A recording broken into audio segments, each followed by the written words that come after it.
Good morning, Turner Bears. Today's date is January 18th. Now, you're not going to see my face today. You're going to just have to listen to my voice as I am at home. But we're going to go through today's agenda nevertheless. So first things first, schedules for the second semester. We are finishing up all the requests that were made last week, and hopefully we'll be done today. We are not accepting any more schedule change requests now. Last week was the last week you could get those in. We are going to continue on our self-esteem unit. We had a couple lessons last semester, but we are going to continue that for a little bit longer because I think it is so important. So today we're going to watch a quick video on nutrition, sleep, and how it all involves your mental health. It's a really good video, so pay attention to that. And the quote of the day, let food be your medicine and medicine be your food. And that is from Hippocrates. And I'm hoping that I got some teachers to cringe a little bit on that because it's actually Hippocrates. And so your counselors are 7th grade Miss Rule and 8th grade Mr. Watts. Enjoy the video, everybody. Did you know that the way you eat, move, and sleep can actually impact your mood? There's a lot of information out there, and sometimes it can be hard to know how to make changes to improve your well-being. So we've reviewed trusted resources and worked with youth and other experts so that we can share some of the tips that we found useful. Eating.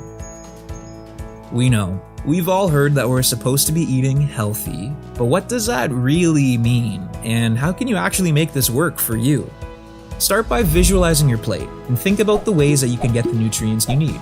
Something like this. If you're just starting to cook at home, give yourself a break because it can be a bit of a disaster. Thankfully, there are a lot of easy recipes online. Go down the YouTube rabbit hole and see what you can find. Don't worry, you don't have to give up all the foods you love. Even changing your habits a little bit can make a difference. And stay hydrated. Drink water when you're thirsty instead of sugary drinks. And try using a phone app to track how much water you're drinking to reach your goals. Movement. As important as regular exercise is for your physical health, it can also have mood-boosting powers. It's recommended to exercise 3 times a week for 45 to 60 minutes each time. And while that may seem daunting, there are simple ways that you can incorporate exercise into your life. You might have to try a few different things until you find one you actually enjoy. Keep in mind, the gym isn't the only place where you can exercise. Whatever works for you, as long as it gets your heart pumping.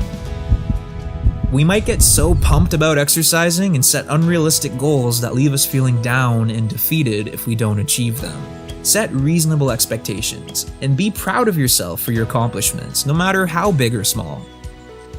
Scheduling time to work out and putting it in your phone might be a good way to hold yourself accountable. Sometimes people can have complicated relationships with food and exercise, or even experience challenges with an eating disorder. These tips may not apply to you. If you want more support, talk to the people you trust or a doctor to find other ways that you can improve your well-being. Sleep. Have you ever had one of those nights where you just can't fall asleep no matter how many sheep you count? Or you find yourself glued to your pillow all morning? You're not alone. Sleep is something that many people struggle with. While there's nothing better than sleeping in after a late night watching Netflix, it's best to try and wake up and go to sleep at the same times every day. Open your blinds as soon as you wake up in the morning. The natural light will tell your brain the day has started. And try not to regularly nap during the day. As good as that nap may feel, it'll rob you of your sleep later. Same thing with caffeine. We know it's nice to have a coffee to keep you going or a pop with dinner, but try to avoid caffeine after 2 p.m. It lasts in the body for a long time and blocks a chemical that your brain needs to sleep well. As your body gets ready for bed, it's important to create a routine to wind down for the night. Phones emit blue light, which may make it harder to fall asleep. Most phones have a blue light filter that you can switch on. Why not try it? It may help your brain to get ready for sleep and can be a cue to put your phone down for the night. Fill your routine with relaxing activities. Read a book, take a warm shower, or try meditating and make sure your room is dark. Whatever your routine is, use the same one every night. And on the nights where nothing seems to work, take some time to breathe. Remember, it takes time for new habits to stick. So give yourself a break and do what works best for you. Practicing these things together can have a positive impact on your mood.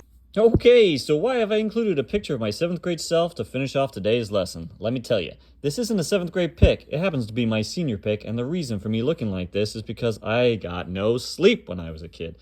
Roughly due to N64 GoldenEye Mario Kart, and I was kept going by Surge Soda, Save Brand potato chips, and a very unhealthy supply of government cheese. Thank you, Ronald Reagan. My point is, don't do as I did. Start being intentional about what you put in your body and begin to create a more consistent circadian rhythm, aka sleep pattern.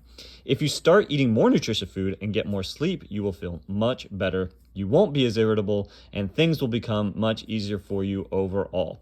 That's all I have for today, everyone. Eat some fruit. Bye-bye.